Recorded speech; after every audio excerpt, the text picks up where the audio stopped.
Здравейте, днешния ден е особено специален. Днес караме най-бързият седан на планетата. Това зад мен е BMW M5 във версия Competition. Версия Competition означава с 25 конски сили повече от стандартното M5 или точно 625. Нютоните са 750 и това означава, че този семейен седан, пълноправен, се изстрелва от място до 100 км за едва 3,3 секунди. До 200 за едва 10,8 секунди. Спираме от място, качваме оборотите. Газ!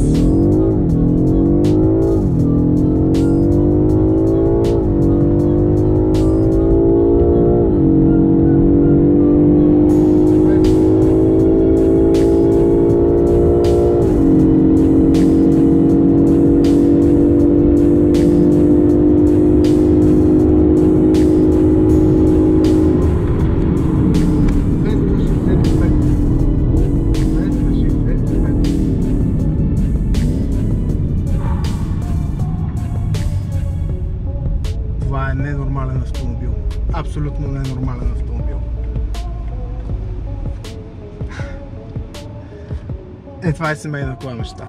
Това са показатели, които могат да сложат в джоба си 70% от спортните автомобили на планетата и може да премери сили с всички най-чистокръвни спортисти от сорта на Porsche, Ferrari, Lamborghini и всичко останало.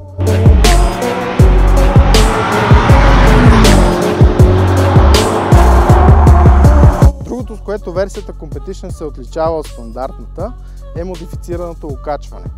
То е снижено с 7 мм към земята, пружините са по-твърди, геометрията на самото окачване е различно както на предния, така и на задния мост.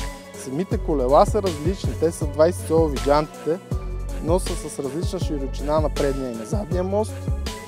Идеята е за да бъде още по-добре контролируемо.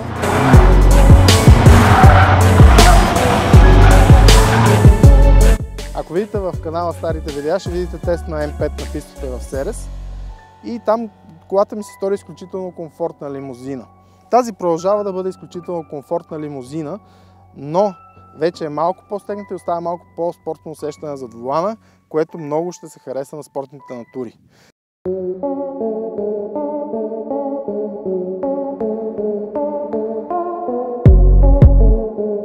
Важен акцент за снижаването на центъра на тежестта е и покривът, който е от чист карбон.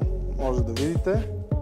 Това олекотяване горе снижава центъра на тежестта и прави управляемостта още по-невероятна. Колата тежи 1900 кг, но се кара изключително леко и се чувства изключително стабилна. Но най-впечатляващо е невероятната динамика, която е толкова лесно достъпна и толкова измамно достъпна, че спокойно може да дадете тази кола на жена си да отиде до магазина. Когато се кара нормално, няма никакво затруднение за волана. Тези 600 коня са супер послушни.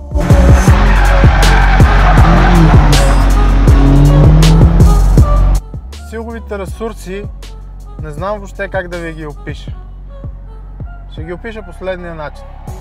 От място, застъпите ли газта, до 265 км в час, където се намесва ограничителя, имате едно неспирно, брутално ускорение. Максимума на въртящият момент от 750 Нм ви е наличен от едва 1800 оборота. Той се задържа до цели 5800 оборота, а при 6000 оборота идва максимума на всичките 625 конски сили. Разбирате ли за какво при покриване на силовите ресурси говорим? За една безкрайна изумителна тяга. Настъпите ли колата, просто ви чупи врата. Вижте за какво нещо става въпрос. В момента, в който както си се предвиждате бавно и спокойно, настъпите газта, за да изпреварите, нещата се променят коренно, драстично, даже бих казал драматично. Когато колата е снабдена с M-Driver пакет, нейната максимална скорост вече не е ограничена на 250 км в час, както е стандартно, а на 305.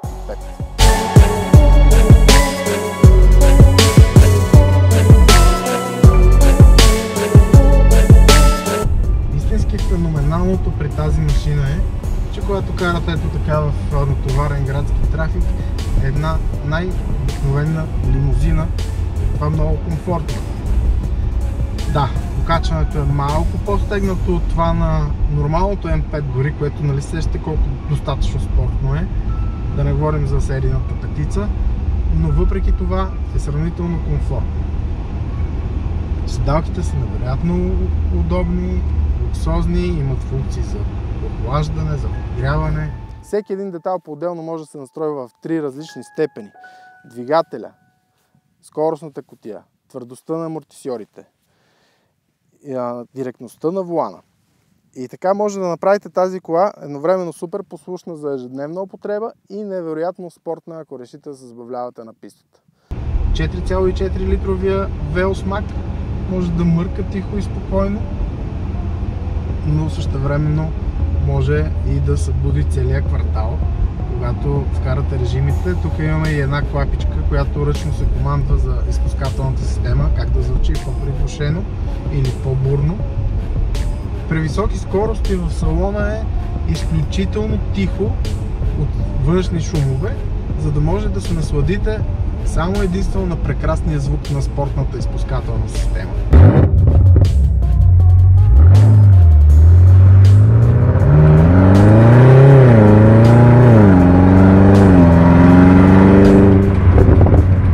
В момента караме на ефективен режим и на комфортен режим на амортисьори и всичко останало и чувате, колата пак звучи добре, но не е нещо така брутално спортно.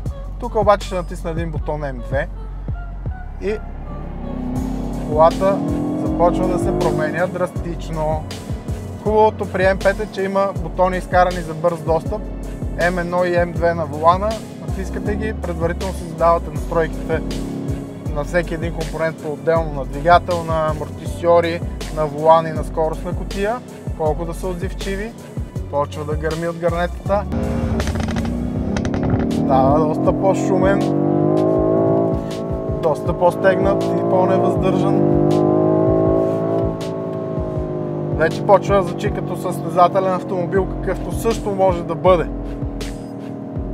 Това може да бъде състезателен автомобил, може да бъде и ежедневен автомобил, бизнес лимузина. Такава комбинация от качества, при това на свръхниво във всяко едно отношение, не съм виждал в друг автомобил.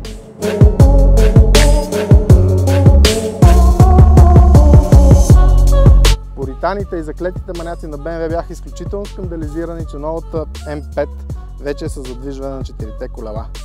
625 конски сили, как иначе могат да бъдат овладени само с задния мост. Целта е да бъде максимално ефективна и максимално бърза. Разбира се, пуританите няма да останат разочаровани, защото може да бъде изключено 4x4 задвижването и да си остане класическо задно. Обаче тогава колата става по-бавна. Най-добри времена на писта дава, когато е в спортен режим на 4x4.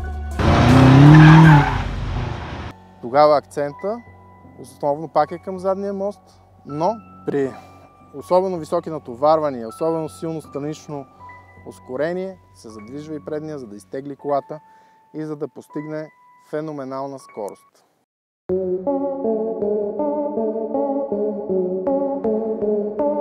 А сцеплението е невероятно.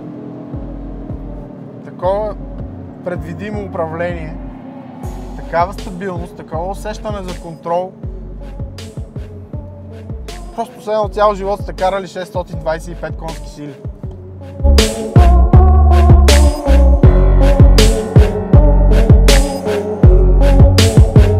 Сега сигурно си мислите за кола с 625 коня, че никога не може да си позволите разхода на гориво. Гледам го пред мен на бордовия компютър, 15,4. При положение, че така излязахме на пистата, давахме газ, не сме пестили с никакъв случай. 15,4 за 625 конски сили. Задача да укротят тази сила имат ето тези невероятни спирачки, които спират по изумителен начин. Изумителен.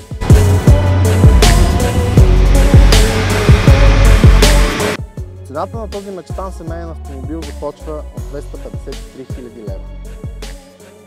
точно тази струва 279, което, имайки предвид за невероятната мощност и възможности на автомобила, сравнявайки с спортни автомобили с подобни показатели, е сравнително достъпна цена.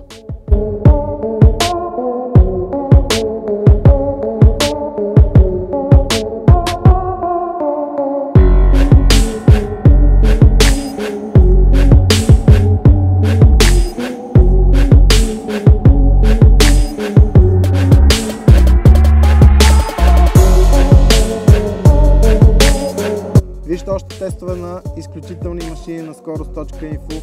Не забравяйте да харесате Facebook страницата, не забравяйте да се абонирате за канала на Скорост.info в YouTube. Натиснете камбанката, за да получавате известия за всяко ново видео. Може да ни последвате и в Instagram. Най-интересното тепърва предстои.